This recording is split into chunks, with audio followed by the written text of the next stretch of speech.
I don't really think nobody fucking with me anyway, you know what I'm saying?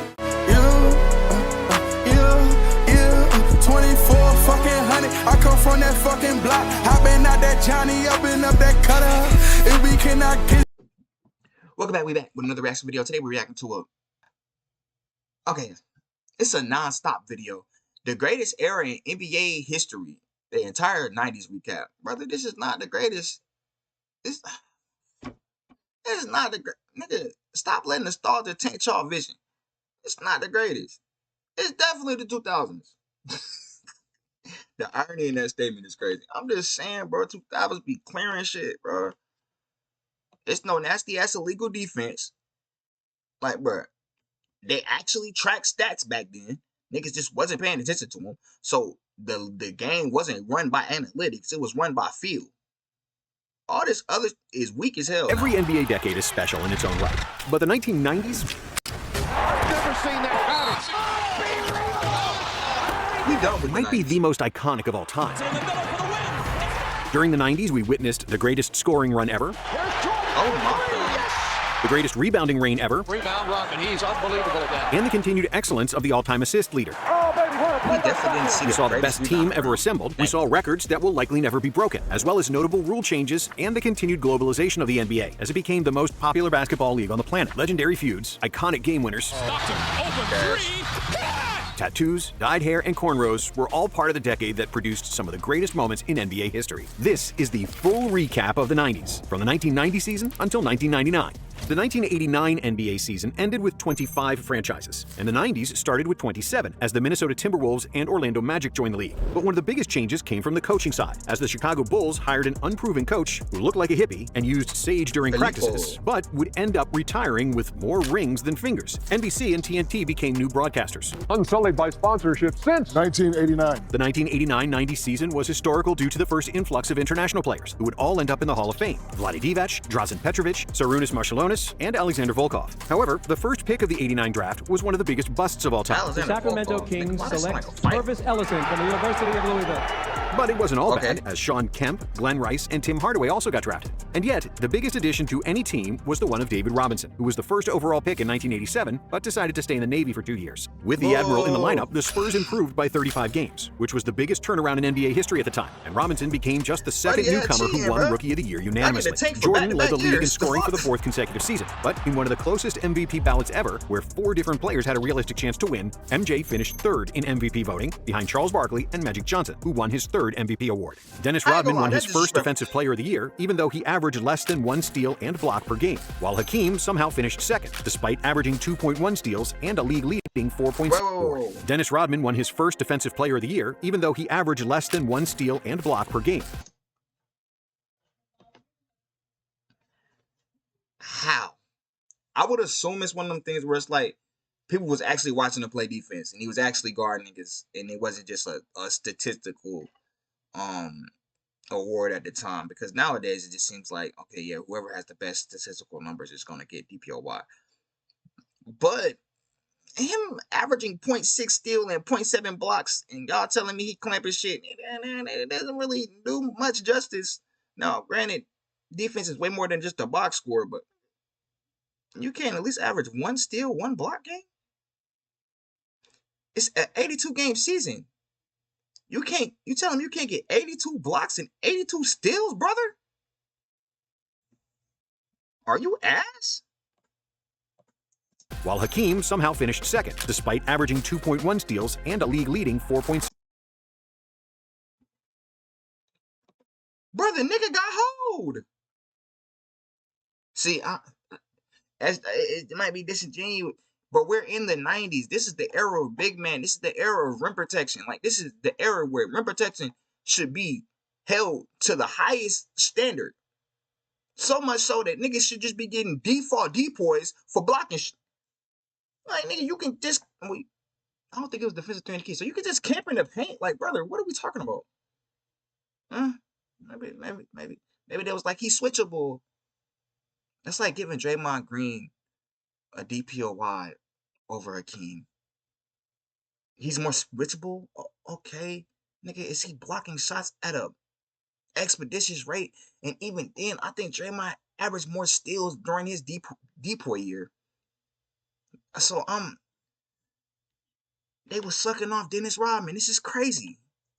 6 rejections. Olajuwon also notched a quadruple-double during the season, becoming only the third player in NBA history to do so. In the All-Star game, East dominated the West, but Magic took home the MVP. And it was only the third time in history a player on a losing team won the All-Star MVP. In the dunk contest, Dominique Wilkins defeated Kenny Smith, whose knees weren't as crooked yet, to win his second slam dunk title. In the playoffs, despite having the MVP and the Coach of the Year, the Lakers struggled in their first year without Kareem Abdul-Jabbar and got defeated by the Suns in the second round. It is all over. The Lakers have been eliminated. However, it was the Portland Trailblazers who won the West, behind a great backcourt duo of Terry Porter and Clyde Drexler. In the East, Michael Jordan got his second conference finals, but for the third year in a row, he got punched, kicked, and grabbed by the Pistons and their Jordan rules. MJ still pushed the Pistons to Game 7, where he would score 31 points with 8 rebounds and 9 assists. But the rest of the Bulls starters shot an abysmal 23% from the floor, scoring just 43 points, and the Pistons blew them out to advance to their third consecutive NBA Finals. In the championship points with 8 rebounds and 9 assists. But the rest of the Bulls starters shot an abysmal 23% from the floor. MJ, why would you even let them niggas take shots? I'm dead serious. And I think I'm playing, nigga. I would have ended that game with 50. Cause ain't no way. I'm not fast as niggas that can't, bro. They can't put nothing in the basket. Nothing. 23%. The floor, scoring just 43 points, and the Pistons blew them out to advance to their third consecutive NBA Finals. In the championship round, it was very close, as 4 games were decided by less than a 6-point margin of victory. But the Pistons proved their championship pedigree, winning the title in 5 games, with Isaiah Thomas as the Finals MVP. Isaiah played the best series of his life, scoring 27 points, 5 rebounds, and 7 assists, shooting 54% from the field, and an unbelievable 69% for 3. Drazen Petrovic, who was by far the best player in Europe and one of the 10 best shooters in basketball history, played garbage time minutes. It shows how much the NBA teams didn't trust the Euros back then. And when the 1990-91 NBA season rolled around, it came with a lot of changes. 8 teams changed their coaches, most notably the LA Lakers, whose Pat Riley resigned as the head coach after 9 years and 4 championships. Pat Riley, of his own doing, resigned as coach of the Lakers. He knew as early as February he was going to do it. After the season, he made an agreement with Jerry Buss not to announce it until his replacement had been selected. The Orlando Magic didn't change their coach, but they changed conferences. And after they had more travel miles than any other team, they unsurprisingly returned to the East after 1 year. There were also some rule changes. The NBA, Magic didn't change their coach, but they changed conferences. And Magic to the West, the NBA has realigned the Western Conference Midwest Division to include Orlando Magic. Not this guy. But stay in the East. And after they had more travel miles than any other team, they unsurprisingly returned to the East after 1 year. Oh. You know what I thought of? Nah, they're not going to do that. I would say, why don't they do that now? Because y'all all got private jets now. Why is Memphis in the West? Someone, please explain to me why the Memphis is in the West. Nigga, if you don't bring that shit to the East, what? That's stupid. But you gotta switch the team over, though. I don't care. Whatever team's closest to the West compared to Memphis needs to be switched. Because that's the dumbest shit I ever seen. Memphis being in the West makes 0 sense. There were also some rule changes. The NBA instituted the Trent Tucker rule, named after Trent Tucker, who hit a walk-off 3-point field goal at the buzzer in the previous season, with 0.1 seconds left on the clock. The new rule prevented any shot from being taken with up to 0.2.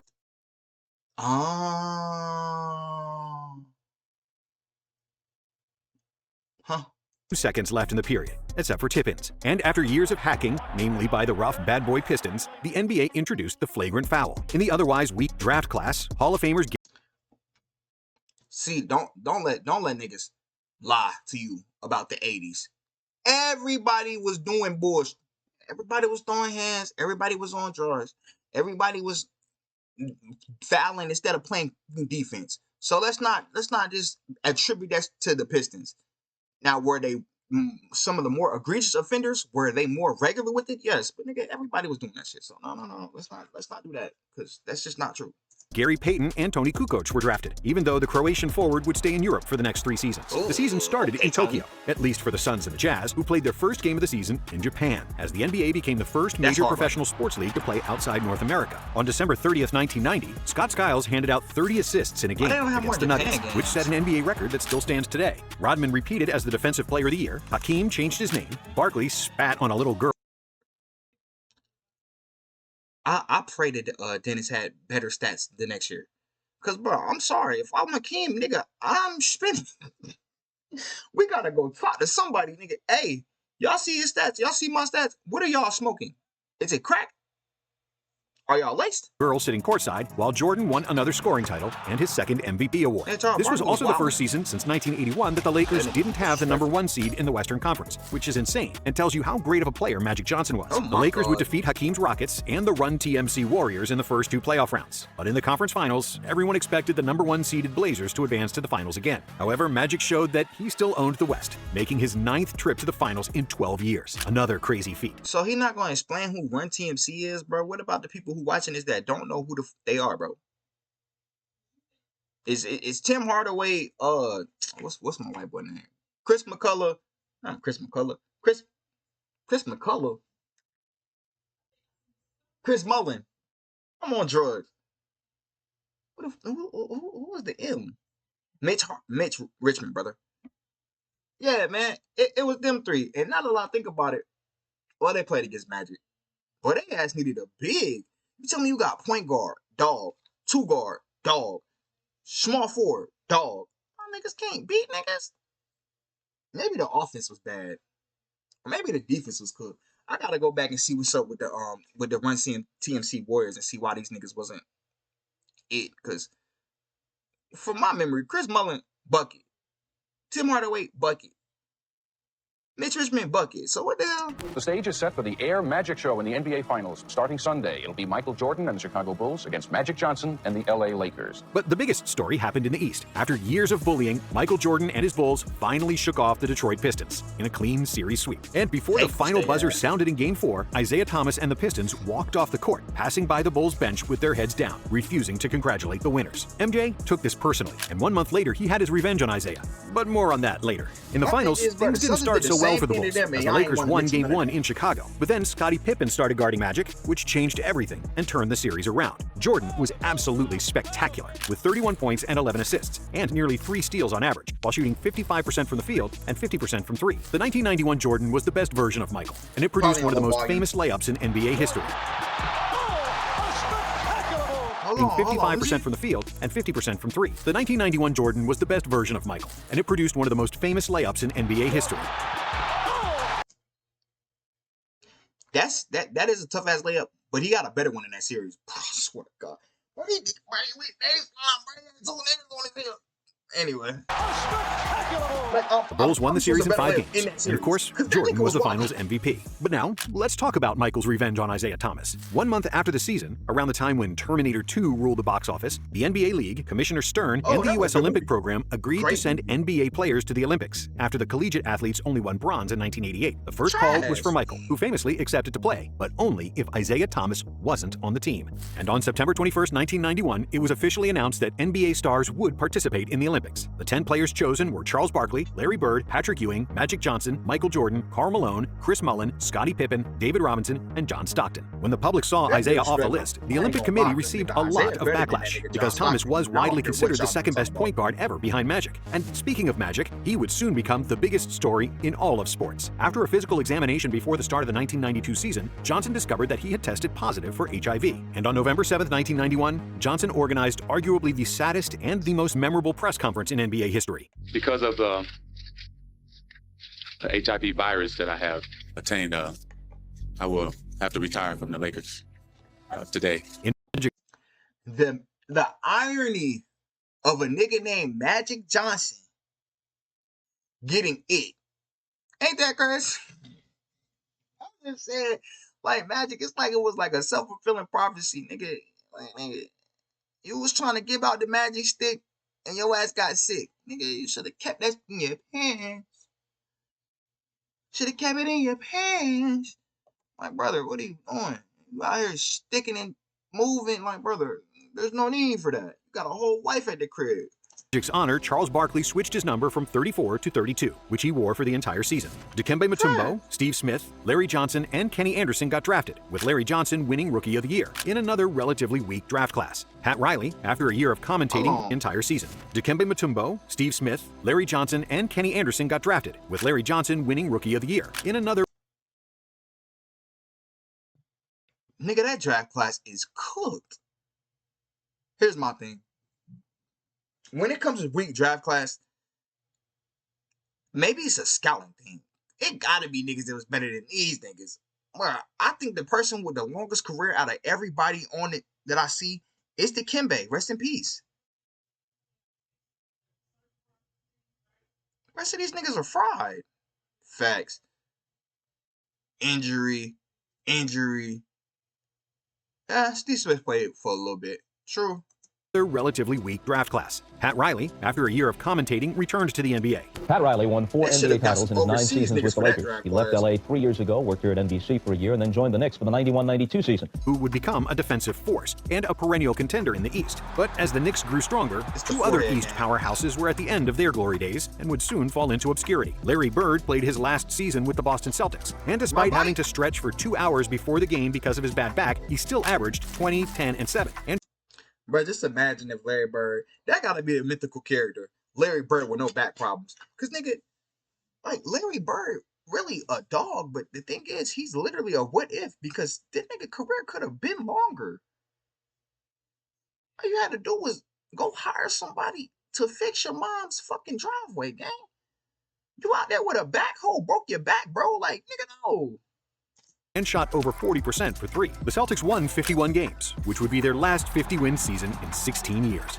So today I'm retiring, and I'm still going to be around, but not in the capacity I once was. The Bad Boy Pistons were also falling apart as Chuck Daly resigned by the end of 1992 to coach the Dream Team. On the brighter side, 1992 marked the start of the rebounding reign of Dennis Rodman. The Worm averaged an unreal 18.7 rebounds per game, which was the highest average since Wilt Chamberlain in 1972. It is the first of an NBA record 7 consecutive rebounding titles for Rodman. And during this span, Dennis averaged 16.7 boards per game, which is insane for a 6'7" forward. The Run TMC Warriors era also came to an end after Mitch Richmond got traded to the Kings. You better average that many rebounds. Luke Longley became the first Australian player to join the NBA, while Larry Brown became the first head coach to coach 2 different NBA teams in a single season, after resigning from the San Antonio Spurs to join the Clippers. Brown led the Clippers to the team's first. You went from a dumpster fire to a dumpster fire? What the fuck? What the fuck? Why? Why? What is he talking about? Winning season since their relocation to Los Angeles, ending their 15-year playoff drought. Another NBA record worth mentioning was the Cavaliers' beatdown of the Miami Heat. On December 17, 1991, the Cavs crushed the Heat by a score of 148-80. This 68-point win stood as a record for nearly 3 decades, until the Grizzlies defeated the Thunder by 73 in 2021. But the biggest story of the regular season wasn't any record, nor Jordan winning another MVP, or John Stockton leading the league in assists for the 5th consecutive season. The biggest story was again Magic Johnson. 3 months ago, he announced his retirement from the NBA after testing positive for the HIV virus, but he was voted by the fans as one of the starting guards for the Western Conference Stars. Even though some... Bro, yo, here's my thing. I just want niggas from the 80s and 90s to stop acting like they wasn't glazing, because y'all was glazing. Nigga ain't played basketball in a whole damn near year. I talk about some, let's vote him into the All-Star game. Bitch, he not eligible. What the fuck? Some people had reservations about Johnson playing with HIV. As Charles Barkley eloquently said it, the players weren't going to have unprotected sex with. Facts. And that should have been the only, I was just about to say that. That should have been the only reason y'all didn't want to do it. If y'all wanted that, I'm trying to find a word that's not. If y'all wanted to fornicate with Magic, that's the only way y'all should be scared. I don't think Magic likes dudes, brother. Not that I know, but I'm just saying. With Magic. Before the game started, Isaiah Thomas hugged Magic and kissed him on the cheek, which calmed everybody and provided one of the most sincere moments of camaraderie in sports history, including the final shot of the game, a 3-pointer with 14 seconds to go, which ended the game prematurely. As all players ran onto the court to congratulate Johnson and exchange high fives. Magic was the MVP with 25 points and 9 assists. In the 3-point shooting contest, the best shooter of all time was sitting in his father's lap, watching Del Curry lose the competition to Craig Hodges. Craig was busting your daddy ass. And I would have spun back and been like, hey, Craig, remember this? Nigga, Craig, they should have brought the old heads back, nigga. I would have spun back for Pops. After the All-Star break, the Lakers struggled without Magic, failing to win a playoff series for the first time in 11 years, losing 3-1 to the Blazers, who would go on to make the NBA Finals. If I had been playing with them, we wouldn't be in this situation that we're in now. We're missing. Lakers struggled without Magic, failing to win a playoff series for the first time in 11 years. Nigga, y'all have Vlade Divac on the court. What did y'all expect to happen? Protect this. Losing 3-1 to the Blazers. He's getting cupped, and then oh my eye, he just got cupped.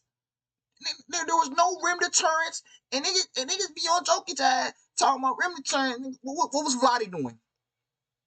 What was Vlade doing? Who would go on to make What was Vlade doing? Never seen Jokic say, "Oh my God." What was the Vlade NBA doing? Finals. If I had been playing with them, we wouldn't be in this situation that we're in now. We're missing the emotion, and I thought that's what I brought to the team, where emotionally every night we were up and ready, and right now we don't have that emotional leader. In the East, Riley's Knicks pushed Jordan to the limit, but Michael was too good for John Starks, and the Bulls won the series in 7. Then, after the Bulls eliminated the Cavs in 6, it was time for a showdown between the two best shooting guards in the league, Michael Air and Clyde the Glide. Some analysts speculated that the advantage Drexler had over Jordan was his outside shooting. Nigga, y'all the same nigga. Y'all are the same nigga. One just got more bunnies. One like goes higher. The other one just glides, like he can stay in the air longer. That's literally the difference between y'all. Nigga, y'all both the same nigga. Yo, chop not better than his chop, nigga. Them shits is both sporadic. To which Michael responded with the best half of basketball in finals history. In the first half of Game 1, Jordan scored 35 points, setting records for most points in a finals half and most three-pointers in a half with 6. After his 6th three-pointer, Jordan looked at Magic Johnson, who was commentating the game, and shrugged, forever marking his performance as the Shrug Game. And even though the Blazers kept the series interesting, with the series tied after Game 4, MJ was simply on another planet, and the Bulls clinched their second NBA championship in 6 games. Jordan, of course, was the finals MVP, with averages of 35, 5, and 6, including 43% shooting from deep, while Drexler only shot 15% from downtown, as the short-lived... I told you the shit wasn't real. Y'all think y'all was perceiving he was a better shooter. When it came down to it, bro, who was really the better shooter? And that little, what was it, 6-game, 5-game, 6-game step-aside? And that 6-game step-aside, like, who was really the better shooter? It was clearly Michael. And we are matched up against each other. So it's not one of those things where it's like, oh yeah, somebody else is guarding him and clamping it. Nigga, it's me, nigga. It's me, nigga. Debate on the best shooting guard in the world was settled, but MJ and Clyde would become teammates just several weeks later as they joined the rest of the Dream Team in Barcelona. The 1992 Olympic Dream Team became legendary for the amount of Hall of Famers that cruised to a gold medal, with the hype around a single basketball team that would likely never be repeated again. But before the Olympics even started, one guy that was supposed to be on the Dream Team just got drafted to the NBA. The Orlando Magic selects Shaquille O'Neal from Louisiana State University. Shaquille O'Neal was the #1 overall pick in the '92 draft, which also had other notable players like Alonzo Mourning, Latrell Sprewell, Robert Horry, and Christian Light. The difference a year makes for a draft. Thank you. Like, damn, like, some years be like, nigga, we shouldn't even be drafting people. Then a year after that be, nigga, it's Shaquille O'Neal, who famously got selected to the Dream Team instead of Shaq. But when the NBA season started, O'Neal quickly asserted his dominance and showed the Olympic Committee they made a mistake. Shaq's unique blend of power, size, and agility made him a nightmare for opposing defenders, as well as NBA rims. Shaq famously brought down the entire stanchion in Phoenix, resulting in the entire basket construction collapse. When he did it again in New Jersey, destroying the shot clock that landed on his head, the NBA realized that they needed to change something to withstand the Shaq attack. Starting like, last time I checked, glass be cutting. How the hell Shaq never get cut by doing that? From the 93-94 NBA season, the NBA had to Shaq-proof the rims, switching to tempered shatter-resistant glass and stronger backboard braces. With 23 points, 14 rebounds, and 3.5 blocks on average, Shaq convincingly won Rookie of the Year, 2 votes shy of winning the award unanimously. Shaq's dear friend, Charles Barkley, finally forced a trade out of Philadelphia before the start of the 1993 season, becoming a member of the Phoenix Suns. Barkley was the best American player on the Dream. Now that I'm thinking about it, why didn't Barkley not try to go to Portland? Oh my God. Like, rest in peace to Jerome Kersey, because I think that's who was playing small forward, power forward at the time. And they probably would have had to trade him. But, nigga, you go get Charles Barkley, you go win the championship. Y'all was just in the finals. That nigga wants to trade. Nigga, we're trading everything that's not a core player for Charles Barkley, and we're going to go win. It's very simple. Letting that nigga go to the Suns was stupid. Team, and he carried that form to the NBA, winning the MVP award with averages of 25 points, 12 rebounds, and 5 assists per game. Jordan won his 7th consecutive scoring title, tying Wilt's record, and after 8 years of leading the NBA in combined blocks and steals, Hakeem Olajuwon finally won the NBA Defensive Player of the Year award, averaging 4.2 rejections and 1.8 steals per game. On the negative side of NBA history, the Dallas Mavericks had the second worst season of all time. Don't blink. Mavericks throw the inbounds away. Jeff Hornacek to Spoon again for the layup. Winning just 11 games with 71 losses. But when the playoffs started, there were no surprises, as 4 teams with the best record in the regular season made the conference finals. In another classic matchup between the Bulls and the Knicks, New York won the first 2 games at home, and it seemed like Pat Riley, Pat Ewing, and John Starks finally had the goods to dethrone Jordan. Michael had one of the worst series of his career, as the Knicks played the best defense he ever faced, apart from the bad boy. Nigga, that's a foul. But yeah, put Jordan on the ground. They talk about some, great defense.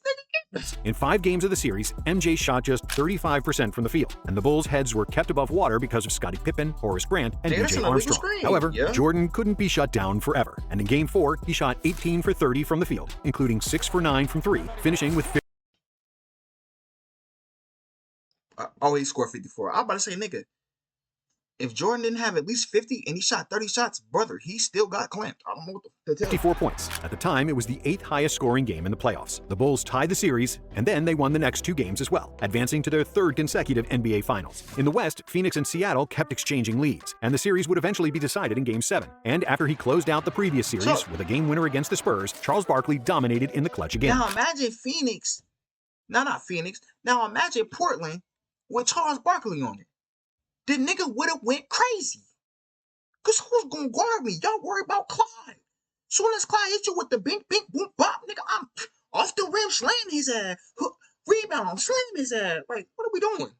Finishing with 44 points and 24 rebounds, and pushing the Suns to their first NBA Finals since 1976. God want us to win a world championship. I don't know if I go that far, Charles. No, I talked to him the other night. But 2 days before the finals started, a tragedy struck. While driving to the Eurobasket qualifying game in Munich, a Volkswagen Golf crashed into a truck. Drazen Petrovic, who was sleeping on the passenger seat and wasn't buckled in, died in the crash. For Drazen Petrovic, the Nets star was killed on Monday evening in a car accident in Germany. Petrovic had just come off the best season of his career, where he averaged 22.3 points per game and got named to the All-NBA third team, becoming the first European player to make the All-NBA. At the time of his death, Petrovic was the all-time leader in three-point percentage, and he's currently number 4 on that list. The finals started with a minute of silence for Drazen, but when the game started, the Rest in peace, Drazen. That's crazy, bro. I ain't know that happened around the finals. Like, I knew he was rest in peace, but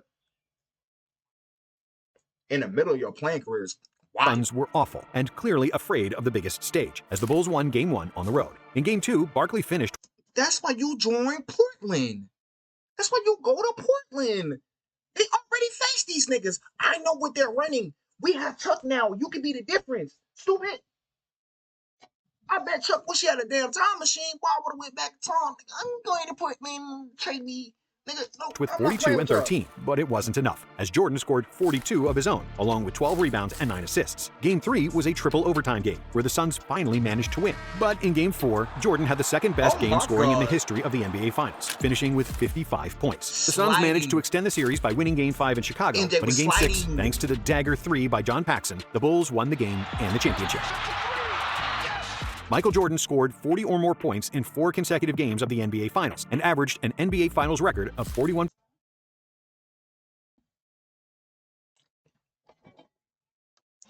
Do you see why you go with Clyde Drexler?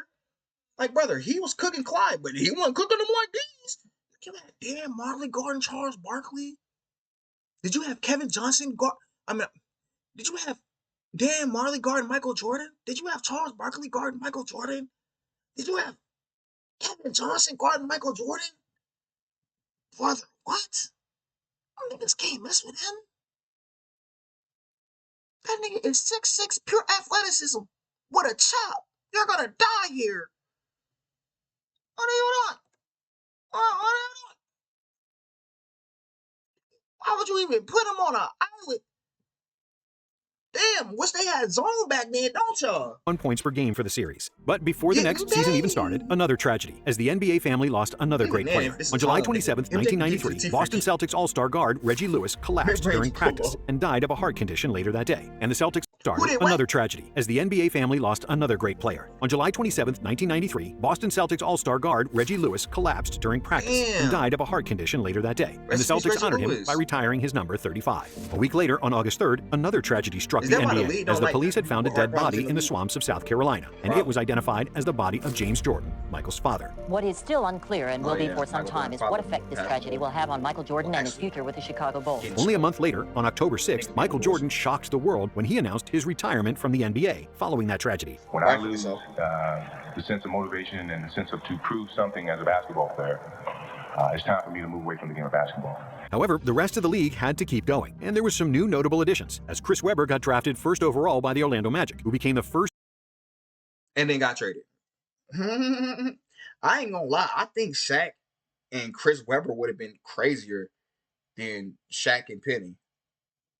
For the simple fact that, nigga, that high-low combination with Shaquille O'Neal and Chris Webber, nigga. Oh my god. Oh my god.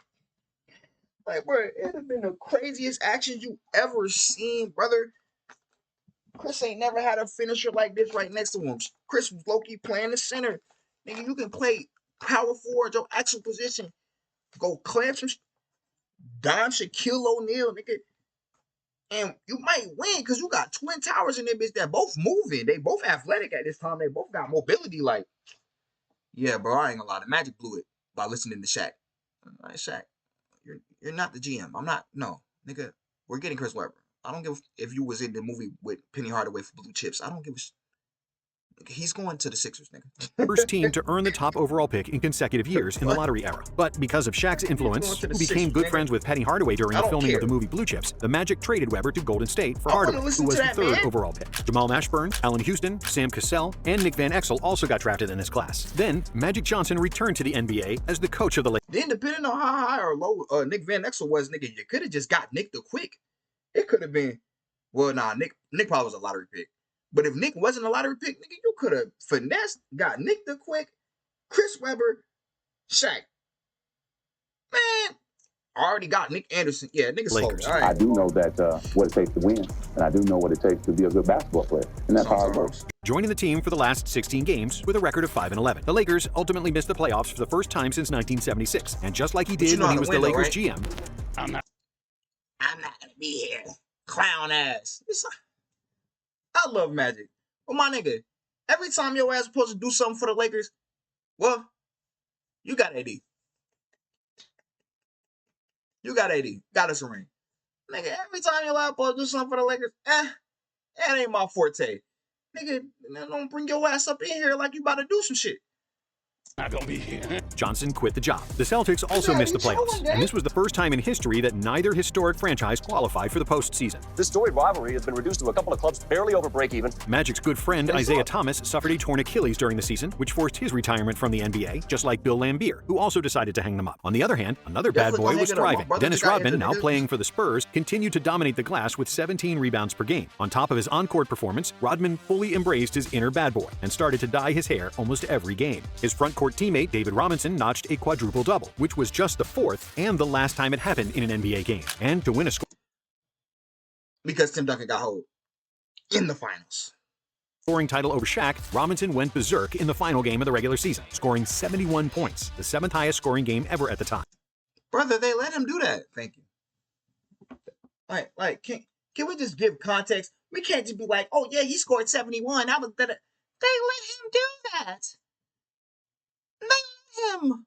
Reggie Miller became just the third player in NBA history to shoot 50, 40, 90 for the season, joining Larry Bird and Mark Price. Mahmoud Abdul-Rauf shot 95.6% from the free throw line, which was the second best mark in NBA history, behind Calvin Murphy's 95.8% from the 81 season. Abdul-Rauf hit 219 out of 229 free throws in 94, and if he had made just one more from the charity stripe, he would have broken Murphy's record. But without Jordan in the league, Hakeem Olajuwon took the throne as the best player in the NBA. His Rockets started the season 15-0, which was the best start in NBA history. Hakeem became only the second player in history to win MVP and Defensive Player of the Year in the same season, after MJ did it in 1988. This was the closest Defensive Player of the Year voting in history, as Hakeem won with 23 points out of 101, in front of David Robinson with 22, Dikembe Mutombo with 19, and Scottie Pippen with 11. In the playoffs, Mutombo and his Nuggets became the first 8 seed to upset the number 1 seed, defeating the 63-win Supersonics 3-2 in the first round. Denver did a big favor to the Rockets, who didn't match up well with Seattle, and after a tough battle with Charles Barkley, Hakeem and the Rockets made the NBA Finals. In the East, the Jordanless Bulls nearly defeated the Knicks in the second round, but New York eventually advanced after 7 tough games. In the conference finals, the Knicks were losing 3-2 to the Pacers, and Game 5 will forever be remembered by Reggie Miller's choke sign towards Spike Lee. However, the Knicks had the last laugh, winning games 6 and 7 to advance to their first and Yo, the fact that people slurp that moment off so much, bro, bring that moment up so much, and the Pacers still lost the series is crazy. Don't get me wrong, Reggie was going off, but nigga, you lost. So in the end, that's what you did, brother. Like, is that not ironic? That one of your most iconic moments about choking, and y'all niggas choked the series away? The fuck? NBA Finals since 1973. The finals between the Knicks and the Rockets were one of the toughest physical and defensive-oriented finals in NBA history, as neither team scored more than 93 points in the series. After 6 games, the series was tied. But then, in Game 7, John Starks, who was the leading Knicks scorer coming into the game, had an absolute dud. Starks shot just 2 for 18 from the field, including 0 for 11 from 3, and the Rockets won the game 90-84. Brother, you can't even say he's shooting toward dates because there is no 0 month. That shit say 0 for 11. Damn, Jokic. Damn, Jokic, game 3. Damn. Olajuwon won the Finals MVP with averages of 27, 9, and 4, with 4 blocks per game, limiting Ewing to just 36% shooting in the Finals. And after such a low-scoring Finals and overall decrease in offensive output compared to the 80s, the NBA wanted to increase scoring before the start of the 94-95 season. So they shortened the three-point arc to a uniform 22 feet around the basket, compared to the 23 feet, 9 inches it was before. The league average from downtown was... Like, brother, can you imagine Steph in this era just for 2 years when the line was like that? Nigga, that boy would be averaging. He'd probably be shooting 60% from the 3. 33.3% in 1994, and with the shortened distance, it rose to 35.9%. And Steve Kerr led the league with 52.4% accuracy on three-pointers, which was the NBA record that stood until 2010, when Kyle Korver broke it with 53.5%. Also, starting from the... He didn't break it. You know why? Kyle Korver set the record. Do you know why that is? Because it was a real three-point line. Because this is not college basketball. The fuck? What's wrong with the NBA? The 1995 season, players fouled while in the act of shooting a three-point attempt would get 3 free throws instead of 2. Jason Kidd, Grant Hill, Jalen Rose, Juwan Howard, and Glenn Robinson got drafted, with Kidd and Grant Hill winning the Co-Rookie of the Year award. Grant Hill and Jason Kidd, the Co-Rookies of the Year in the NBA. Hill also became the first rookie in professional sports to lead fan balloting for the NBA All-Star Game. That's hard, Coach right? Lenny Wilkins passed Red Auerbach to become the NBA's all-time leader in wins, a record that stood for 15 years, until it was broken by Don Nelson. Shaq won his first scoring title, Dikembe Mutombo won his first Defensive Player of the Year, while David Robinson won the MVP award. 1995 was also the last season for Moses Malone and Manute Bol. However, the biggest story was Michael Jordan, who returned to the NBA after a 15-month absence playing baseball. The economy has produced 6. It was also the last season for Moses Malone and Manute Bol. However, the biggest story was Michael Jordan, who returned to the Meanwhile, MJ balling. Absence playing baseball. The economy has produced 6.1 million jobs since I became president. And if Michael Jordan goes back to the Bulls, it'll be 6,100,001. Jordan's announcement became legendary, as it consisted of just a 2-word fax. I'm back. That's all Jordan said on Saturday. That was really all Jordan needed to say as his 17-month retirement came to an end. Since the Bulls had already retired his number 23, MJ started wearing number 45. And in just the 5th game since he returned, MJ scored 55 in the Madison Square Garden in the famous double nickel game. But the number 45 wouldn't last long. After Game 1 of the conference semifinals against Orlando, when Nick Anderson stole the ball from Michael in the final minute, which clinched the game for the Magic, Anderson boasted that 45 is not 23, alluding to the end of Michael's dominance in the NBA. So, for the next game, Jordan returned to the number 23, scoring 38 points in Game 2, still lost the series, and tying the series. However, due to the inferior front line, the Bulls couldn't battle Shaq and Horace Grant, and the Magic won the series in 6 games. The Indiana Pacers played another memorable series against the Knicks, highlighted by Reggie Miller's legendary 8 points in 9 seconds to steal Game 1. The nigga chop ugly, bro. That shit be spanking. My brother, this nigga. Like, I ain't never seen a nigga slap it. Like, it's like he trying to get an and-one call on his shot. Brother, this is crazy. New York. And a steal. Lillard retreats to the three-point line. This is ridiculous. In a series where 4 games were decided on the final possession, the Pacers defeated the Knicks, winning 97-95 in Game 7. And it's all over. Man, they should have had a trade ball. The New York Knicks. The East Finals would also go to 7 games, with Orlando edging out the Pacers to advance to their first NBA Finals, becoming the first of the 1980s expansion franchises to reach the championship round. In the West, the Rockets overcame a 2-1 deficit against the Jazz to win the series 3-2, but their championship dreams seemed to be over against the Suns, who had a 3-1 lead in the second round, with a double-digit advantage in Game 5. But Houston persevered and completely turned the game and the series around. In Game 7, the Rockets won 115-114 on a Mario Elie three-pointer, later dubbed as the Kiss of Death. In the conference finals, Hakeem embarrassed David Robinson with this filthy move. Olajuwon was mad that Robinson won the MVP over him, and he completely outclassed his rival with 35 points, 12 rebounds, 5 assists, and 4 blocks per game. Before the finals, Shaq was partying with teammate Dennis Scott for a week straight, but still, they were inches away from winning game. Nah, nigga, this nigga Shaq rapping, talking about some, oh yeah, we gonna beat the nigga BTA, nigga. BTA, nigga. You treat the game like it's a game, nigga, BTA, nigga. 1. Up by 3, the Magic's Nick Anderson had 2 free throws, but he missed both. However, Anderson grabbed his own rebound, and with 10 seconds to go, he got fouled. If he made only 1 free throw, Orlando would have won. But Anderson missed his 2 freebies again.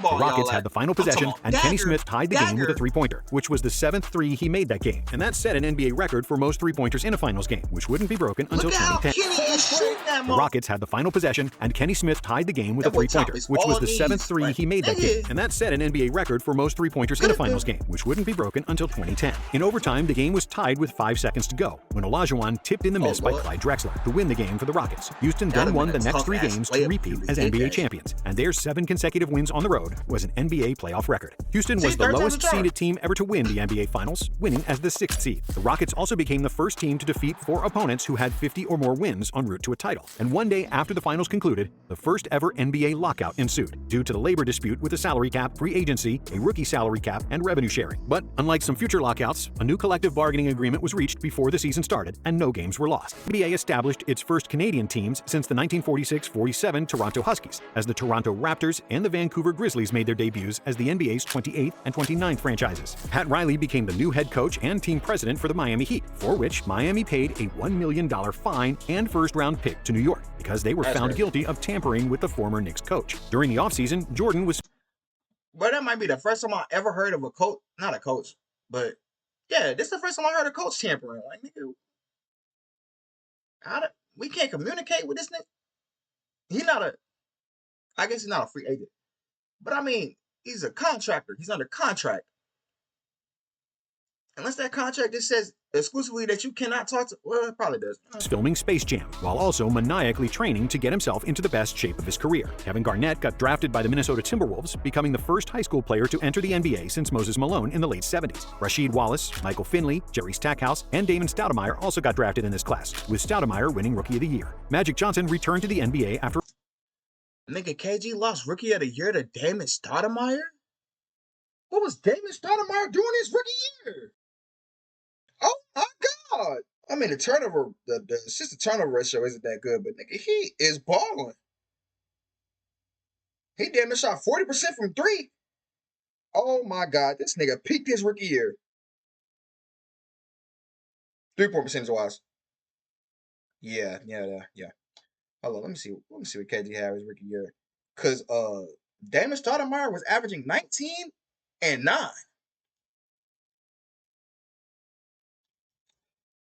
Nigga, KG was averaging 10 and 6. Yep, sound about right. Sound about right to me.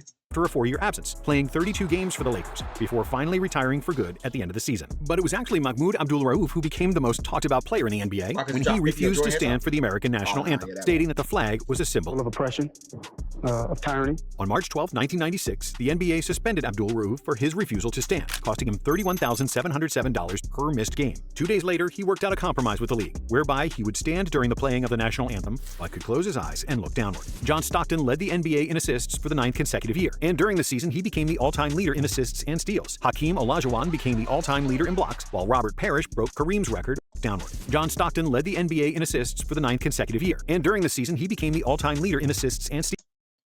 God damn. In year 9? Oh, I gotta put some respect on that nigga name. I'm sorry. I'm thinking he break the record year 19, because you know he played in like 2002. Thinking he break the record in like 2000. This nigga did it in year 9. Steals. Hakeem Olajuwon became the all-time leader in blocks, while Robert Parrish broke Kareem's record of most games played. And 4 years after the movie White Men Can't Jump came out, Brett Perry won the slam dunk contest as the first white player to do so, and the only one until Mac McClung won in 2023. I ain't gonna lie, Brett Perry was turning. Dennis Scott made the NBA record in 3-pointers made in a season with 267, and it stood for 17 years until Steph Curry made 272 threes in 2013. Gary Payton became the first point guard ever to win Defensive Player of the Year, and Jordan won his 8th scoring title, which broke the NBA record MJ previously held with Wilt Chamberlain. Michael also won the MVP. as his Chicago Bulls won an NBA record 72 games, with the best net rating in NBA history, a record that still stands today. This year's Chicago Bulls squad just may go down as the greatest team of all time. The Bulls steamrolled through the playoffs, losing just one game on their way to the NBA Finals, where they met the Seattle Supersonics, led by Gary Payton and Sean Kemp. The Bulls won the first 3 games, but then the Sonics came alive with 2 wins of their own after Payton started guarding Jordan. However, in Game 6, the Bulls finished the job, winning their 4th title, with MJ becoming the first player ever to win 4 Finals MVP awards. But just 1 season after the first lockout, the NBA had another one. The lockout was imposed after the league and the players' union could not reach an agreement involving $50 million in profit sharing from television revenue. But after just a few hours of negotiations, the players' union and the league reached an agreement. In the 96-97 season, the NBA salary cap was roughly $24 million. Only 4 players in the league were making over $10 million per season, led by Horace Grant and his $14 million salary. But then there was also Michael Jordan, who earned $30 million that year, which was more than what 21 other franchises paid for their entire roster. This was possible because at the time, there was no maximum salary rule, and teams were allowed to go over the salary cap to re-sign. Can y'all imagine basketball with no salary cap? Nah, they had to fix that shit. I'm sorry. Like, I don't see how the MLB even operates, because what the hell? Their own free agents. So Jordan took advantage of that, signing a big 1-year contract. MJ's deal was trailblazing, and it led to other superstars soon demanding and getting more money. The 1996 free agency was the first modern free agency, where a plethora of superstars started talking to the entire league in order to get the best offer. Before 1996, no NBA player had signed a $100 million contract. No player had made $20 million in 1 season. But then, a big splash as the... I mean, they signed Magic to the slave contract. 25 years, 25 million. You're getting $1 million a year in LA. So you're getting $500K. Biggest fish in free agency changed oceans, deciding to move from the Atlantic coast to the Pacific. If there is demand for a product, the price of the product goes up. If a bidding war ensues, the price of the product goes way, way up. And that brings us to Shaquille O'Neal. On July 18, 1996, Shaquille O'Neal and the Los Angeles Lakers agreed to what was then the largest contract in the history of sports. The contract was worth $120 million over 7 years, while the Orlando Magic were left stranded for their indecisiveness to re-sign. The Heat signed Mourning to a 7-year deal worth $112 million, but Riley wasn't done there, wanting to also sign Juwan Howard. It appeared that the Heat had Howard locked into a 7-year, $100 million deal, but the NBA... Nah. Because Juwan Howard claim to fame is literally being a Fab 5 bucket getter. Like, I'm trying to figure out why y'all pay him this much money. It was a bucket. He dropped 22 year 2, son. Voided the contract, citing the Heat for incentive bonuses for Tim Hardaway and P.J. Brown. Howard then signed a $105 million deal to stay with the Washington Bullets, while Charles Barkley got traded to the Rockets to join Olajuwon and Drexler. But before the season even started, a new crop of rookies joined the NBA, arguably the best draft class of all time. The Philadelphia 76ers select my favorite draft Allen class. Iverson from Georgetown University. Allen Iverson was the #1 overall pick, but there was also Kobe, who followed KG's path and came directly from high school. Steve Nash and Ray Allen, all future first-ballot Hall of Famers. Other notable players include Jermaine O'Neal, Peja Stojakovic, Stephon Marbury, Marcus Canby, Antoine Walker, Sharif Abdur-Rahim, Zydrunas Ilgauskas, and Derek Fisher. After a 3-15 start to the season, the Spurs GM Greg Popovich fired coach Bob Hill and started coaching the team himself, starting his 28-year coaching tenure with San Antonio. The Utah Jazz broke the NBA record for the biggest comeback, winning a game against the Nuggets after trailing by 36 in the second quarter. Kevin Garnett became the youngest player selected for the All-Star game. It's the youngest man since Magic Johnson to make an All-Star team, Kevin Garnett. And during the All-Star weekend, the NBA celebrated its 50th anniversary by naming the 50 greatest players in history, where Wilt and Mike enjoyed some trash talking, while Kobe won the slam dunk contest. You know what I'm saying? Some of the most memorable regular season moments were when Dennis Rodman got suspended for 11 games for kicking a cameraman, and when Allen Iverson crossed over MJ. AI also became the first rookie to string 5 consecutive memorable regular season moments were when Dennis Rodman got suspended for 11 games for kicking a cameraman, and when Allen Iverson crossed over MJ. AI also became the first rookie to string 5 consecutive 40-point games. Iverson won Rookie of the Year, and Jordan won his 9th scoring title, all while Karl Malone won the MVP over MJ, even though the Bulls won 69 games, narrowly missing being the first team with consecutive 70-win seasons. For the first time in 10 years, John Stockton wasn't the league leader in assists, as Mark Jackson led the NBA with 11.4 dimes per game. In the playoffs, the most intense series was the second-round matchup between the Knicks and the Heat, which would start one of the most bitter rivalries of the entire decade. In Game 5, P.J. Brown flipped Charlie Ward on the hardwood, inciting a brawl between the two. As a result, Brown series was the second-round matchup between the Knicks and the Heat, which would start one of the most bitter... I thought Oakley was going to slap some. Rivalries of the entire decade. In Game 5, Okay, look like a single leg takedown technique. P.J. Brown flipped. Never mind. Oh, he about to just throw this little nigga. Charlie Ward on Brother, I have no balance. What are you doing? the hardwood, inciting a brawl between the two. As a result, Brown was handed a 2-game suspension, while Ward was suspended for Game 6. However, as a result of leaving the bench during the brawl, Patrick Ewing and Allen Houston were suspended for Game 6, while Larry Johnson and John Starks were suspended for Game 7. And even though the Knicks held a 3-1 series lead, with all the suspensions of their 4 best players, they couldn't battle the Heat, and Miami advanced after 7 games. But in the conference finals, Jordan and the Bulls made quick work of the Heat, limiting Miami to just 78 points on average, and beating them in 5 games to advance to another NBA Finals. In the West, the Rockets defeated the Sonics in a close 7-game series to make the conference finals, while Utah defeated the Lakers in 5 games in a series that will mostly be remembered by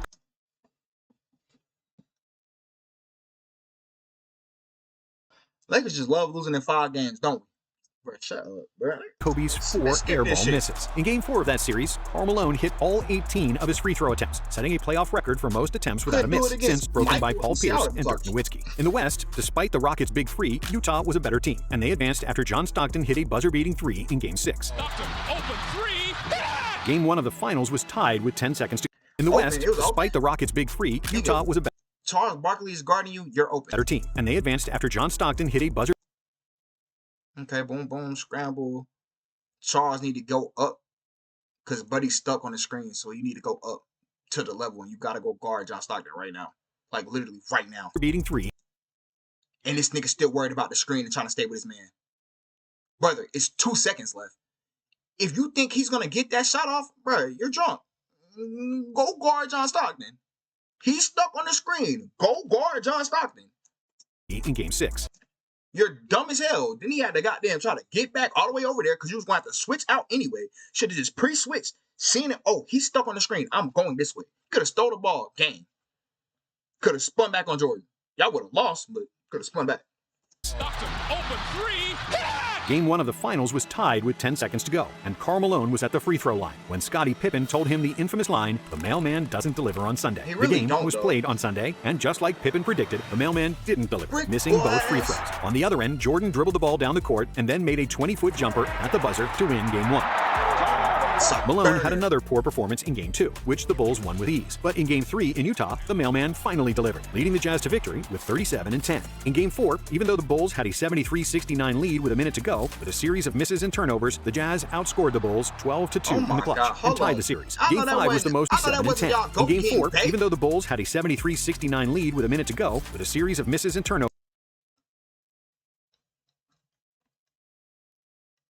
Jordan off balance right now. He got to try to force that nigga baseline. He gonna get killed with the pump fake. It's dead. Oh my God.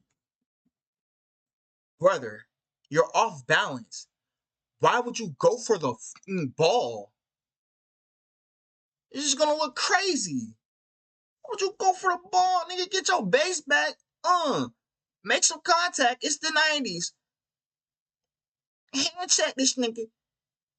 As soon as he trying to make a move, Jug. the Jazz Michael Jordan. This nigga get hit with the pump fake, lost his damn ankle. outscored the Bulls 12-2 in the clutch and tied the series. Game 5 was the most famous game of the series and probably one of the most memorable games of Michael Jordan's career. Despite a heavy fever and a weakened body, Jordan came out of bed an hour and a half before the game started and suited up. However, it was clear that he wasn't up to par, as the Y'all niggas keep telling me it's the flu game, and the only person that was confirmed with the flu is Dirk. Dirk is the only person with a flu game. This nigga Michael Jordan was drunk. It's the hangover game, or it's the food poisoning game. One of the two. Now, I ain't never had a hangover, so I don't know how impressive that is, but I have had food poisoning. If this is the food poisoning game, it's 100% better than the flu game. Like, I've had both. Food poisoning is way worse. He's not even supposed to be on the court right now. He's supposed to be on the toilet. And he's on y'all. Ain't that crazy? Jazz generated a 16-point lead, but then Jordan started hitting, and the Jazz lead was slowly starting to melt. In the last minute, with the game tied at 85, Michael made a clutch three-pointer that would secure the victory for the Bulls. Jordan played 44 minutes, finishing the game with 38 points, 7 rebounds, 5 assists, 3 steals, and 1 block, before collapsing into Scottie Pippen's arms. In Game 6, MJ was feeling much better, scoring 39 points. However, it was Steve Kerr who was the unexpected hero, hitting the game-winning shot. I'm gonna be open, just pass the ball. Scottie Pippen made a crucial steal at the end of the game to secure the 5th NBA title for the Bulls. And the 1997-98 season was the year of the coaches. First, an NBA legend returned to the court, but this time, Larry Bird was not playing, but coaching the Indiana Pacers, where he'd immediately win the Coach of the Year award.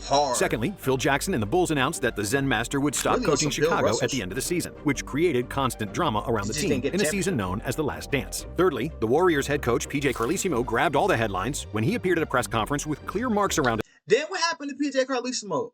He got choked out. So you just never get another NBA coaching job? Assistant job? Nothing? What did he end up doing? Being an announcer? Like, nigga, you got choked out once. I don't think it's going to happen again.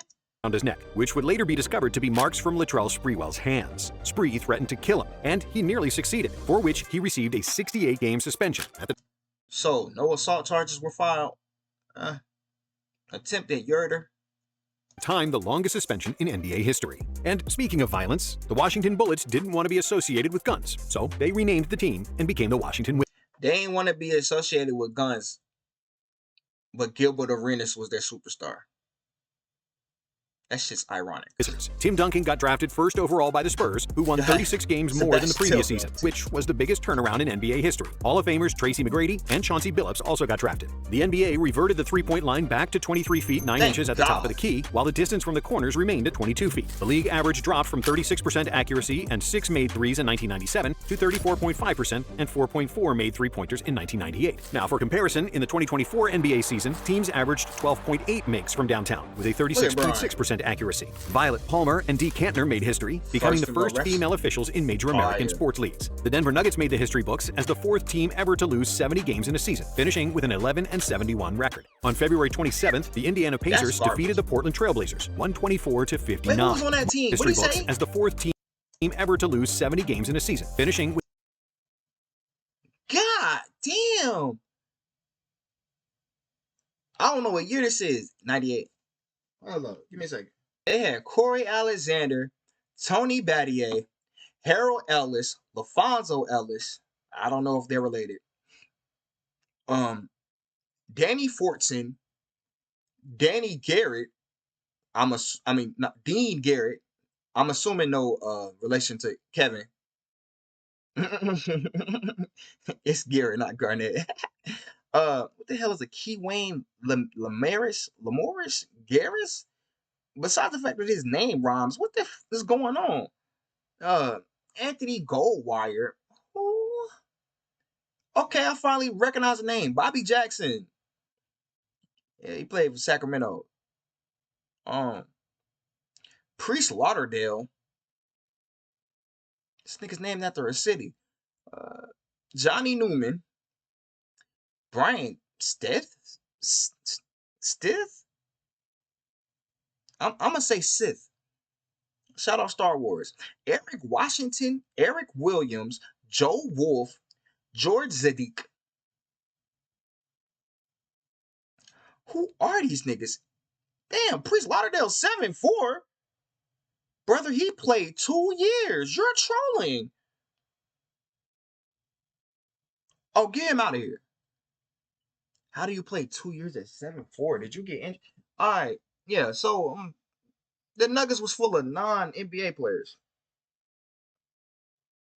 Because I don't think anybody on this list besides Bobby and Joe Wolf lasted more than 5 years.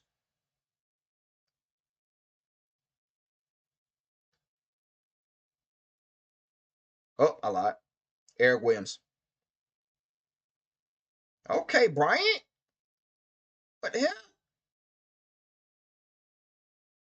Oh, he actually started averaging points. He was just asked that year. What about Johnny Newman? Okay, Johnny Newman played a long time. Yep, he was just asked. He was just old that year.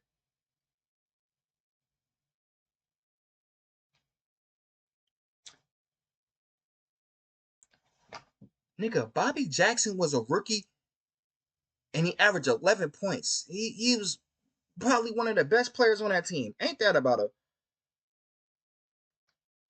That's crazy.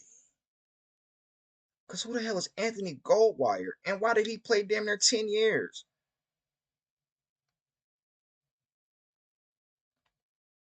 Key Wayne played 3 years, technically. Just not in the league. Why y'all showing me another league that's not the NBA, brother? I don't give a shit. Dean played some years. So did Danny Forston. They actually got a picture of Danny. I heard of LaFonso Ellis, but should he average 14? He wasn't that bad. Harold. Yeah, Harold was not with it at all. I have heard of Tony Battier. Also, brother, you are the finesser of a lifetime.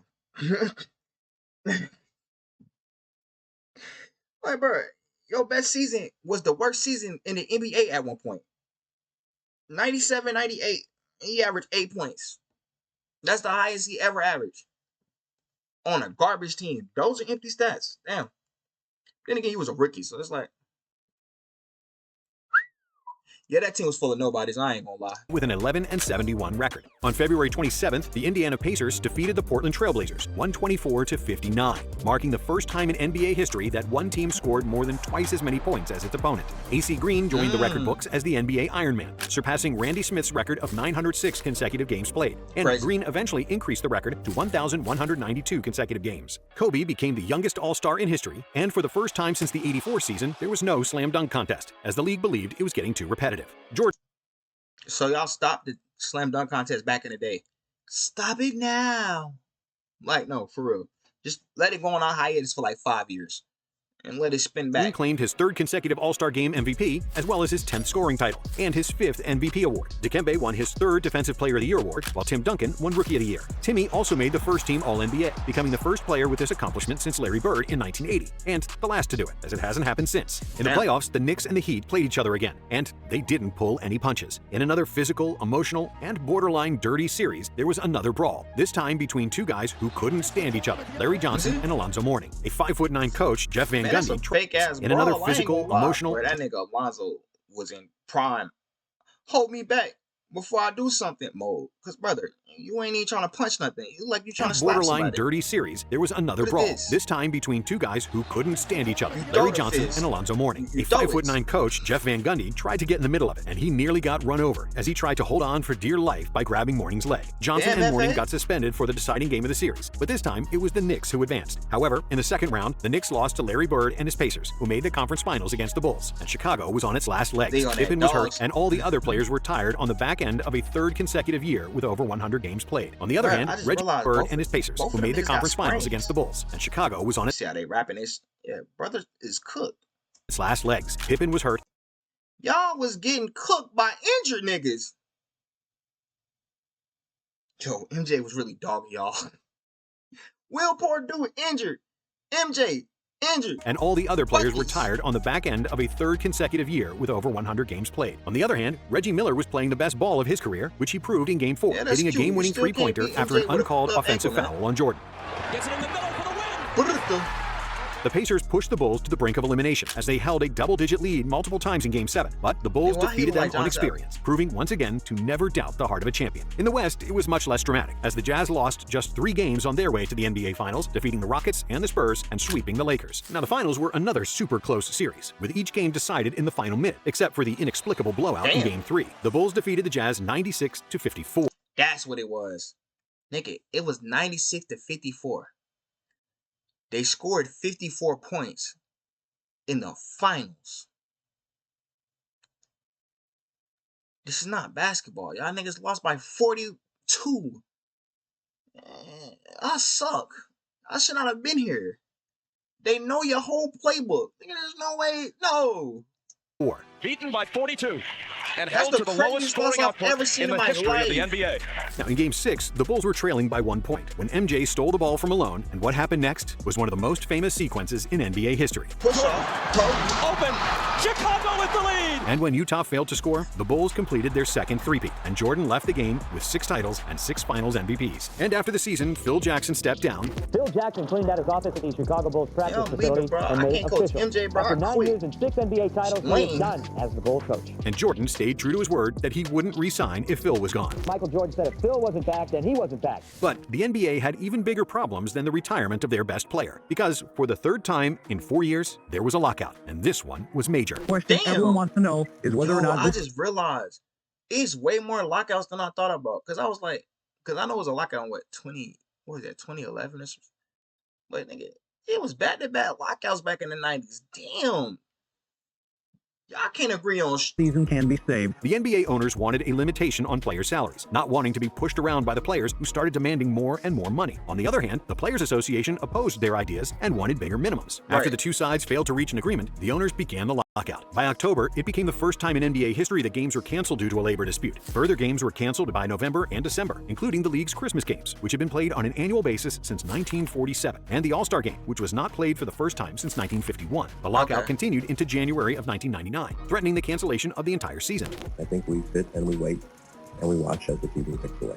And despite a division within the Players Union, on January 6th, the union, the owners, and the NBA commissioner finally came to an agreement. The settlement put a ceiling on maximum salaries for players and a pay scale for first-year players, which ended the lockout after 204 days. On January 13th, 1999, while the lockout was still ongoing, Michael Jordan officially announced his retirement for the 2nd time. I want to say thank you to both of the gentlemen here, Mr. Stern and Mr. Reinsdorf, for presenting me with the opportunity to play the game of basketball. When the play resumed, the regular season was shortened to 50 games per team as opposed to the normal 82. And to preserve games between teams in the same conference and shorten flight time, some teams didn't meet each other at all during the course of the shortened season. Dirk Nowitzki, Paul Pierce, Vince Carter, Antoine Jameson, Jason Williams, Mike Bibby, and Rashard Lewis got drafted. Scottie Pippen joined Hakeem and Barkley in Houston, while the Bulls missed the playoffs completely for the first time in 14 years. They would also become the 2nd defending champion in NBA history that failed to make the playoffs, joining the 69-70 Boston Celtics, who missed the playoffs after Bill Russell's retirement. Karl Malone became the oldest player ever to win the NBA MVP, Vince Carter won the Rookie of the Year, and Allen Iverson won his first scoring title. In the playoffs, the Spurs lost just 1 game on their way to the NBA Finals, sweeping the Lakers in the 2nd round and then the Blazers in the conference finals. In the East, the Knicks had another nail-biter against the Heat, winning the series with Allen Houston's buzzer beater in the deciding Game 5. The Knicks became only the 2nd number 8 seed to advance in the playoffs by defeating a number 1 seed. The Knicks' Cinderella story continued, as they swept the Hawks in the 2nd round and then defeated the Pacers in 6 games to reach the NBA Finals, thus becoming the first 8 seed to reach the finals, something that would later be repeated by the 2023 Heat team. However, in the series against Indiana, the Knicks lost Patrick Ewing to injury, which proved to be an insurmountable loss against the Spurs and their Twin Towers. And even though they had 2 great scorers in Allen Houston and Latrell Sprewell, Tim Duncan... Brother, I ain't gonna lie. If that was the case, the Knicks should have just lost in the ECF, nigga. Let the Pacers go to the finals. They still would have got... I ain't gonna lie. Tim Duncan would have dogged them, nigga. Tim Duncan would have dogged them, but... It's better than y'all niggas going and not doing nothing. Duncan destroyed the Knicks in the post, leading the Spurs to a 4-1 victory in their first NBA championship. Thus, the 90s concluded as arguably the most legendary era of NBA basketball. Thank you for watching. And if you like this one, subscribe and watch. Oh, Lord. Nigga, that shit was a damn near hour-long video. Y'all know how that shit going, man. That was the end of the video. Make sure y'all like, comment, subscribe, share the video, share your thoughts on the video in the comment section below. Hit the notification bell so you can stay every day when I drop videos on this channel. I'll catch y'all on the next one. Stay safe, y'all. I got it. Baby, slide by to my mausoleum. She got